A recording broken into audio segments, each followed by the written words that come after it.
Phone tapping కేసులో రోజుకో కొత్త విషయం వెలుగు చూస్తోంది. ఇంటెలిజెన్స్ మాజీ చీఫ్ ప్రభాకర్ రావు ఆదేశాల మేరకు ఎస్ఐబి టెక్నికల్ అసిస్టెంట్గా ఉన్న రవిపాల్ ఈ వ్యవహారంలో కీలక పాత్ర పోషించినట్టు గుర్తించారు. కేంద్ర ప్రభుత్వం అనుమతి లేకుండా ఇజ్రాయెల్లోని ఓ సాఫ్ట్వేర్ కంపెనీ నుంచి ట్యాపింగ్ డివైజెస్ను దిగుమతి చేసుకున్నారు. ఇందుకోసం ఎస్ఐబి రవిపాల్కు కోట్ల రూపాయల డబ్బు చెల్లించింది. 300 మీటర్ల పరిధిలో మాట్లాడే మాటలను ఈ డివైస్ ద్వారా వినే అవకాశం ఉంటుంది. రేవంత్ రెడ్డి ఇంటి సమీపంలో ఆఫీస్ తీసుకుని ఆ డివైజెస్ని ఏర్పాటు చేశారు రవిపాల్. ఈ డివైజ్ల ద్వారా రేవంత్ రెడ్డి ఇంట్లో జరిగే ప్రతి విషయాన్ని ప్రణీత్ రావు ఎప్పటికప్పుడు సేకరించినట్లు గుర్తించారు. ఈ క్రమంలోనే రవిపాల్ను కూడా ప్రశ్నించేందుకు పోలీసులు సిద్ధమైనట్టుగా తెలుస్తోంది. రాష్ట్రంలోని కీలక వ్యక్తులు వారి కుటుంబాలపై నిఘా పెట్టిన ప్రభాకర్ రావు టీం పలు కంపెనీలు, రియల్టర్లు, బిల్డర్లు, జ్యువెలర్స్ను బెదిరించి భారీగా డబ్బులు వసూలు చేసినట్లు సిట్ అధికారులు గుర్తించారు. లేటెస్ట్ ట్యాపింగ్ డివైజ్లతో టార్గెట్ చేసిన వ్యక్తుల ఫోన్ రికార్డ్స్ను ప్రణీత్ రావుకు అప్పగించిన తర్వాత వాటిని విశ్లేషించేందుకు పర్వతనగర్లో ప్రత్యేకంగా వార్ రూమ్ ఏర్పాటు చేశారు. ఇలా చాలామంది వ్యక్తిగత జీవితాలు, బలహీనతలను తమకు అనుకూలంగా మలుచుకున్న వీళ్లు పెద్ద మొత్తంలో వసూళ్లకు పాల్పడినట్టు అనుమానిస్తున్నారు. వివిధ రంగాలకు చెందిన వ్యాపారులు, కాంట్రాక్టర్లను బెదిరించి అప్పటి అధికార పార్టీ కోసం ఎలక్టోరల్ బాండ్లు ఖరీదు చేయించినట్టు భావిస్తున్నారు. ఈ క్రమంలోనే బీఆర్ఎస్ పార్టీకి ఎలక్టోరల్ బాండ్స్లో ఎక్కువ మొత్తంలో నిధులు సమకూరినట్లుగా అనుమానిస్తున్నారు. మరోవైపు ఎన్నికల సందర్భంగా జరిగిన హవాలా వ్యాపారం ద్వారా కూడా ప్రభాకర్ రావు టీం పెద్ద ఎత్తున డబ్బులు కూడబెట్టినట్టు అధికారులు అనుమానిస్తున్నారు.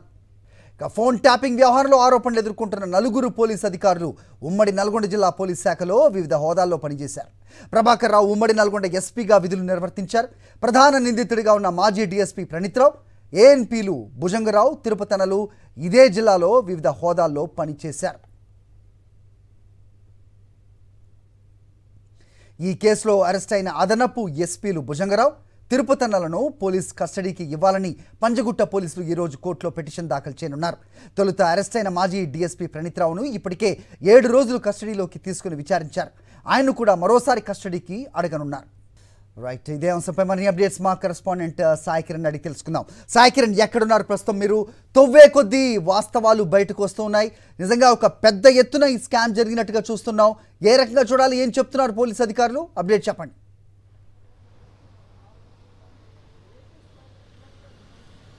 తెలంగాణలో గత బీఆర్ఎస్ ప్రభుత్వంలో ఏదైతే ఇంటెలిజెన్స్ ఎస్ఐబికి కేంద్రంగా నడిచినటువంటి ఈ ఫోన్ ట్యాపింగ్ వ్యవహారం కేసులో దర్యాప్తు చేస్తున్న కొద్దీ అనేక సంచలన విషయాలు వెలుగులోకి వస్తున్నాయి. అప్పుడు ఎస్ఐబి చీఫ్గా ఉన్నటువంటి ప్రభాకర్ రావు ఆదేశాల మేరకే మొత్తం జరిగినట్టు ప్రణీత్ రావు కావచ్చు, అటు భుజంగరావు, తిరుపతన్న ఇట్లా పోలీసు అధికారులు అంతా కూడా ఇప్పటికే స్టేట్మెంట్స్ ఇచ్చారు. సో ఇప్పటి వరకు పాత్రదారులంతా కూడా బయటపడ్డారు. పాత్రదారులు ఎవరు అనేటువంటిది గుర్తించి అరెస్టులు చేశారు. సో సూత్రధారులు ఎవరు అనేటువంటిది తెలియాల్సి ఉంది. ఎందుకంటే వీరికి ఆదేశాలు ఇచ్చి చేసినటువంటిది ఎవరు? గత ప్రభుత్వంలో 2 కీలక నేతలు ముఖ్యంగా వీరికి ఆదేశాలు ఇచ్చి వాళ్ళకి ఫోన్ నెంబర్ ఇచ్చి పలానా నెంబర్స్ని ట్యాప్ చేయాలంటూ కూడా ఆదేశాలు ఇచ్చారంటూ ఇప్పటికే భుజంగరావు, తిరుపతన్న కూడా ఇప్పటికే పోలీసులకు స్టేట్మెంట్ ఇచ్చారు. సో మరి ఆ కీలక వ్యక్తులకు నోటీసులు ఇవ్వడానికి కూడా పోలీసులు సిద్ధమవుతున్నారు. ఇక్కడ వీళ్ళే కాకుండా ముఖ్యంగా ప్రభాకర్ రావు కావచ్చు, అటు రాధాకిషన్ రావు ఇద్దరు వీరికి ఆదేశాలు ఇవ్వడంలో కీలక పాత్ర పోషించారు. వాళ్ళు ఇప్పుడు పరారిలో ఉన్నారు. వాళ్ళ కోసం లుకౌట్ నోటీస్ కూడా జారీ చేశారు. ముఖ్యంగా ఇందులో ఎవరైతే కన్సల్టెంట్గా ఉన్నటువంటి రవిపాల్ అనేటువంటి వ్యక్తి, అంటే అప్పుడు ఎస్ఐబికి కన్సల్టెంట్గా చేశాడు ఐటీ టెక్నికల్గా. సో అతను ఇజ్రాయెల్ నుంచి ప్రత్యేక మిషన్స్ తీసుకొచ్చాడు ఈ ట్యాపింగ్ కోసం.